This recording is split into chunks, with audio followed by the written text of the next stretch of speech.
안녕하세요, 크립토 노마드입니다.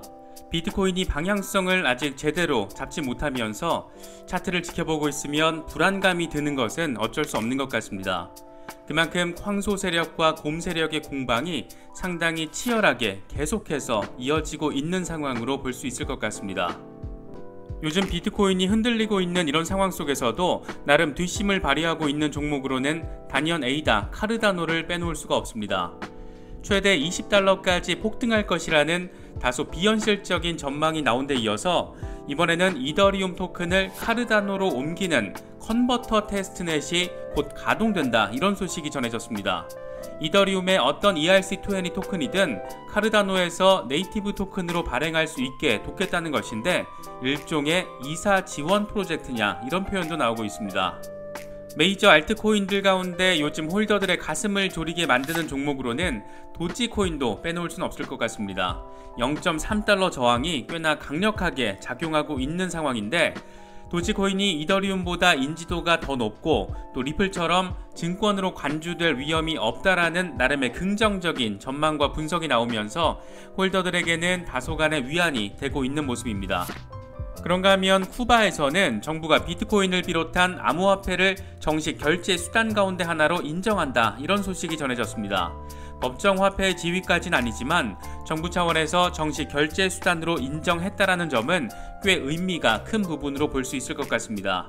만약 강세장에 이런 소식이 전해졌으면 상당한 랠리의 동력이 됐을 법한 그런 소식인데 조금은 아쉽게 느껴지는 부분입니다. 우연인지 뭔지 모르겠지만 하필 같은 날 중국 인민은행의 비트코인 비판도 함께 제기되면서 더 주목받고 있습니다. 이런저런 새로운 소식들이 전해졌습니다. 이슈별로 업데이트된 소식들 잘 살펴보시면서 다소 혼란스럽게 보이는 시장을 바라보시는데 조금은 더 도움이 될 수 있으면 좋겠습니다. 본격적인 시작에 앞서서 좋아요와 구독 또 알림 설정을 꼭 부탁드리겠습니다. 영상 제작에 아주 큰 도움이 된다는 말씀 함께 드립니다. 그럼 시작하겠습니다. 먼저 비트코인 상황입니다. 비트코인은 여전히 47,000달러를 사수할지 아니면 더 후퇴할지 기로에 서 있는 모습입니다. 어떻게든 끌어올리려는 황소들의 의지와 어떻게든 끌어내리려는 곰들의 의지가 팽팽하게 맞붙은 모습이 차트만 바라봐도 느낄 수 있는 그런 상황입니다. 비트코인의 이런 혼란스러운 상황은 온체인 거래량을 통해서도 짐작해 볼 수 있을 것 같습니다. 비트코인 네트워크의 일주일 기준 온체인 거래량이 무려 1,880억 달러 규모를 나타내면서 사상 최고치를 기록했습니다. 비트코인 시가총액의 20% 정도가 일주일 사이에 물량 이동이 이루어졌다, 이런 것으로도 해석할 수 있는 그 정도 규모입니다. 일주일 사이에 엄청나게 많은 비트코인이 여기저기로 이동이 됐다는 겁니다.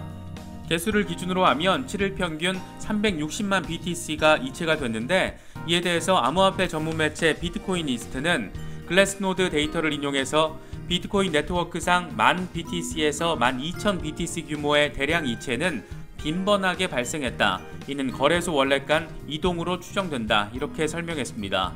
이게 매도 압력을 강화시키는 요인인지 여부에 대해서 크게 의미 부여를 하지 않은 것으로 볼 수 있습니다. 하지만 이 데이터만 놓고 보면 비트코인의 이 같은 대규모 이동이 매도 물량을 위한 유입인지 아니면 유출인지 이게 명확하지가 않습니다. 크립토컨트는 8월 26일 오후 후오비 거래소에 비트코인 23,256개가 유입돼서 매도 압력이 발생할 가능성을 보이고 있는 것으로 분석한 반면 같은 날 코인베이스에서는 3400 BTC가 유출되면서 2017년 7월 이후에 이를 최대 비트코인 이체 기록을 새롭게 쓴 상황입니다. 매도 압력을 강화시키려는 세력과 이걸 막으려는 세력 간의 기싸움을 이런 상황만 놓고 보더라도 엿볼 수가 있는 것 같습니다. 요즘 에이다, 카르다노가 그 어느 때보다 집중적으로 주목받고 있는 모습입니다. 그만큼 스마트 컨트랙트를 구현하는 알론조 하드포크가 큰 의미를 지니고 있는 것으로 볼 수 있습니다. 이번에는 이더리움 기반 토큰을 카르다노 플랫폼으로 옮길 수 있게 지원하는 이른바 카르다노 ERC20 컨버터 테스트넷이 조만간 런칭한다라는 소식이 전해졌습니다. 뉴투데이 보도 내용을 보면 이번 테스트넷이 마무리되면 어떤 ERC20 토큰도 카르다노에서 프로젝트의 네이티브 토큰으로 발행할 수 있게 됩니다.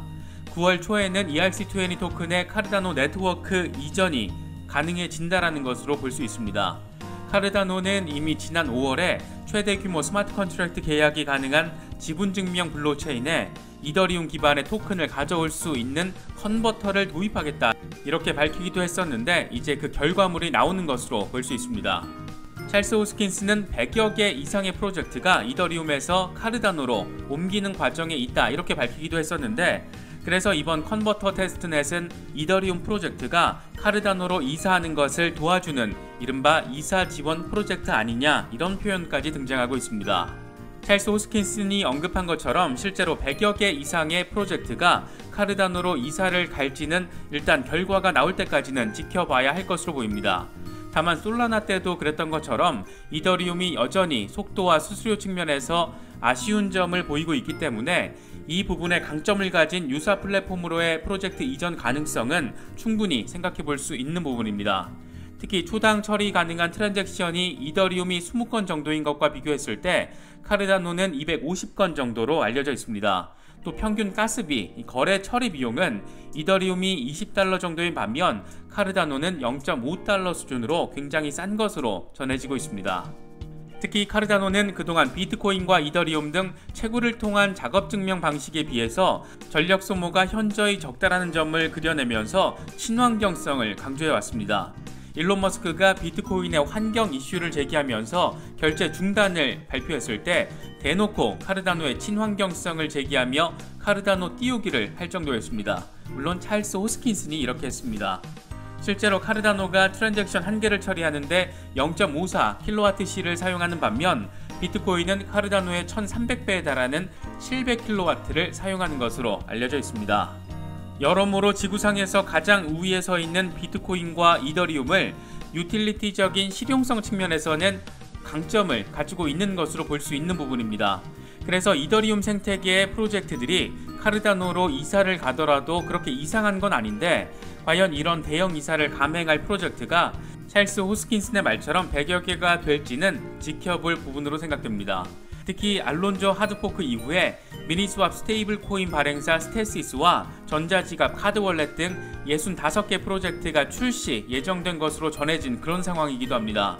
이런 부분이 실제로 기대 이상으로 실현될 경우에는 어쩌면 누구의 말 맞다나 에이다가 620% 폭등을 하면서 $20까지 치솟을지도 모를 일이 될 수도 있을 것 같습니다. 요즘 도치코인이 0.3달러 저항에 크게 부딪히는 모습을 보이다 보니까 홀더들의 마음도 심란할 수밖에 없는 상황입니다. 이런 가운데 글로벌 헤지펀드 3에로 캐피탈의 CEO 수주는 도치코인 전망이 매우 낙관적이라는 의견을 밝혀서 주목받고 있습니다. 코인텔레그래프 보도 내용을 보면 그는 도치가 우리 모두의 암호화폐라는 일론 머스크의 정서를 그대로 반영하듯이 암호화폐에 익숙하지 않은 커뮤니티에서 도치코인이 이더리움보다 브랜드 인지도가 4배 더 높다라고 강조했습니다.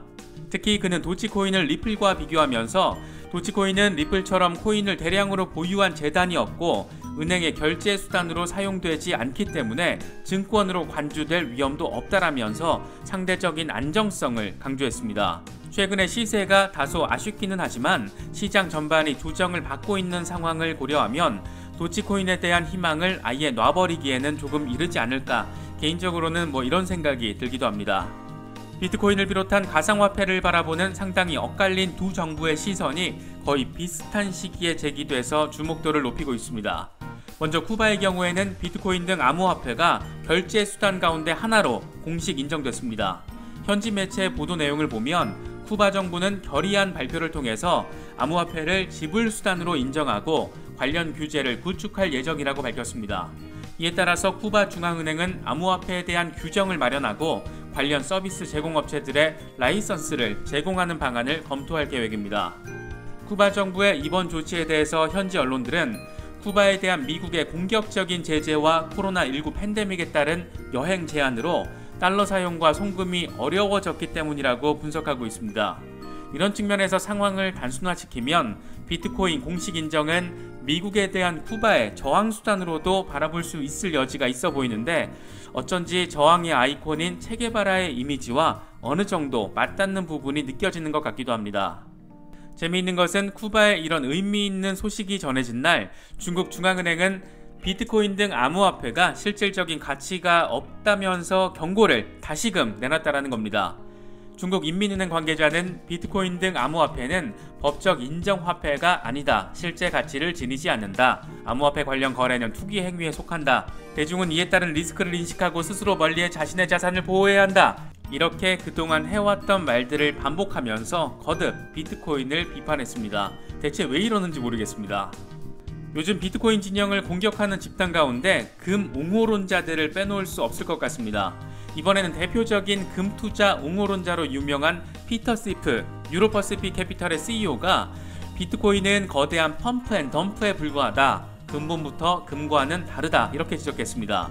피터 시프는 일부 비트코인 지지자들은 비트코인을 금 2.0, 디지털 금 이렇게 묘사하면서 마케팅을 한다. 또 비트코인은 항상 금색의 동전으로 표현이 된다.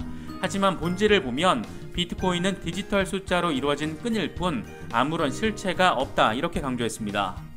그러면서 가격과 가치는 분명한 차이가 존재하며 금의 가치는 실제 사용 사례가 결정하지만 비트코인은 그렇지 않다라고 덧붙였습니다. 피터 시프는 아마도 요즘 대표적인 투자 자산으로 급부상하고 있는 NFT를 놓고서도 실체가 없는 코드에 불과하다. 이렇게 말하지 않을까 생각이 되기도 합니다. 세상의 변화를 인식이 따라가지 못하면서 발생하는 일종의 렉 버하인드가 아닐까 개인적으로는 그런 생각이 들기도 했습니다.